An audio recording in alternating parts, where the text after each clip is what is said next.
Non, Paul, pas toi, Paul. Non, non, non.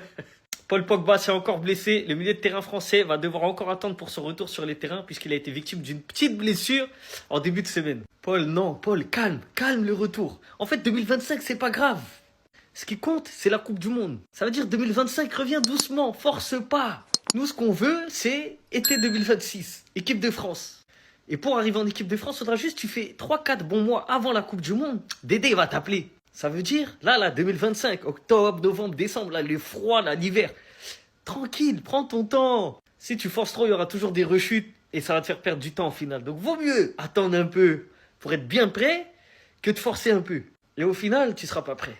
On a tous envie de te voir sur les terrains, on a tous envie de kiffer. Mais tranquille, on va être patient avec toi. On t'aime tous. Il n'y a personne qui va te presser. L'objectif, c'est ça et rien d'autre. La Ligue 1, c'est pas grave. Après, oui, il faut jouer en Ligue 1 pour que tu sois en forme. Tu vois, pour montrer à Dédé, le niveau, il est toujours là. Mais tranquille, la reprise, doucement, mon gars. J'espère vraiment qu'il va s'en remettre le plus vite possible, mais qu'il va revenir à 100%. Paul Pogba, déjà blessé. Paul Pogba aurait ressenti une alerte à la cuisse droite. Le milieu français va devoir repousser son retour sur les terrains après avoir subi une légère blessure en début de semaine. Les gars, vous connaissez déjà ma question. Est-ce que selon vous, on reverra un Pogba à un bon niveau? J'ai pas dit à son meilleur niveau parce que ça, moi-même, j'y crois pas trop. Mais à un bon niveau et un Pogba qui sera capable d'enchaîner 10, 15 matchs d'affilée sans blessure. Est-ce que selon vous, ça vous paraît possible? Et forcément, ma deuxième question, est-ce qu'on pourra revoir cette image, Paul Pogba sous le maillot de l'équipe de France? Est-ce que vous y croyez toujours pour la Coupe du Monde 2026 aux États-Unis? Ou pour vous, c'est complètement cuit, on ne reverra plus jamais Paul Pogba porter le maillot des Bleus? En sachant qu'on est déjà à la mi-octobre et qu'on pensait le revoir après la trêve, mais forcément, ça va peut-être repousser son retour à début novembre. Donc, il aurait à peine 6 mois pour être sur pied et être là pour l'équipe de France. Est-ce que selon vous, c'est possible ou il faut oublier? Voilà, il faut faire avec, on ne reverra plus Paul Pogba sous ce maillot-là. Hudson, il a quitté l'équipe d'Espagne parce qu'il n'est pas à 100%. Oh, le pauvre. Le pauvre. Et pourquoi, espèce de chien de La Fuente, t'as pas fait la même chose avec Yamal le mois passé? Pourquoi quand Yamal était pas à 100%, tu lui as dit va jouer? On s'en fout, t'es à 100%, pas à 100%, joue quand même. Pourquoi, avec Yamal, quand il était pas à 100%, tu lui as mis une injection pour qu'il puisse jouer contre la Turquie à un match de qualification?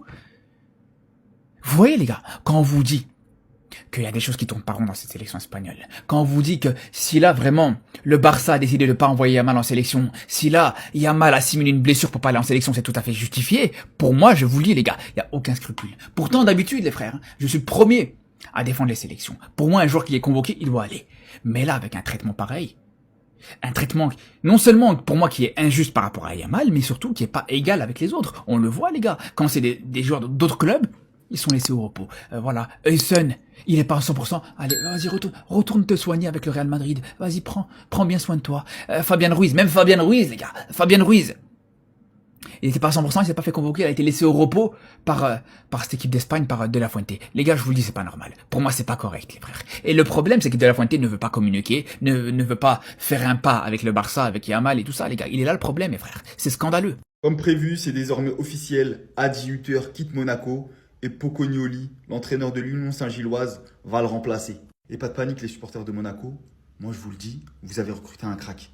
Dans la veine d'un Vincent Kompany, je suis convaincu que si on lui laisse du temps, Pocognoli va réussir et va tout cartonner à Monaco. Tout simplement parce que s'il y a bien un coach aujourd'hui capable de prendre une équipe jeune avec des stars en devenir et un peu d'expérience, c'est bien lui. L'an dernier, dans un championnat complètement dominé par le club de Bruges, et vous savez très bien à quel point Bruges c'est fort, l'Union Saint-Gilloise, club de Pocognoli, a réussi à être champion.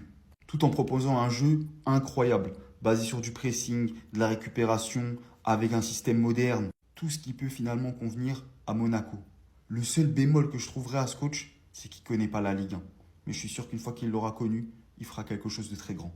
Ça fait longtemps qu'on n'a pas assisté à un début de saison aussi serré. Les prochaines semaines, les prochains matchs vont être déterminants et cruciaux pour certains clubs. Lens, 6e avec 13 points. Paris, 1er avec 16 points. Seulement 3 points séparent le 6e du 1er. Et là, ce qui va être intéressant, c'est de se pencher sur le calendrier des 5 prochains matchs de ces 6 clubs pour voir lequel de ces clubs a le calendrier le plus facile lequel de ces clubs a le calendrier le plus compliqué. On va commencer avec le PSG. Alors quand j'ai mis des petits astérix comme ça, c'est que c'est des clubs qui sont dans le top 6. Donc Paris va jouer Strasbourg, Brest, Lorient, Nice et Lyon. Donc le Paris Saint-Germain va jouer 2 clubs qui sont présents dans le top 6. L'Olympique de Marseille va jouer Le Havre, Lens, Angers, Auxerre et Brest. Donc l'OM va jouer seulement un club qui est présent dans le top 6 et c'est Lens. Strasbourg va jouer le Paris Saint-Germain, Lyon, Auxerre, Rennes et Lille. Donc Strasbourg va jouer 3 clubs qui sont présents dans le top 6. Lyon va jouer Nice, Strasbourg, le PFC, Brest et Paris. Donc Lyon va jouer 2 clubs présents dans le top 6. Monaco va jouer Angers, Toulouse, Nantes, PFC et Lens. Donc Monaco va jouer seulement un club présent dans le top 6. Lens va jouer le Paris FC, l'OM, Metz, Lorient et Monaco. Donc 2 clubs présents dans le top 6. Donc si on regarde sur les 5 prochains matchs, les 2 calendriers les plus simples sont l'OM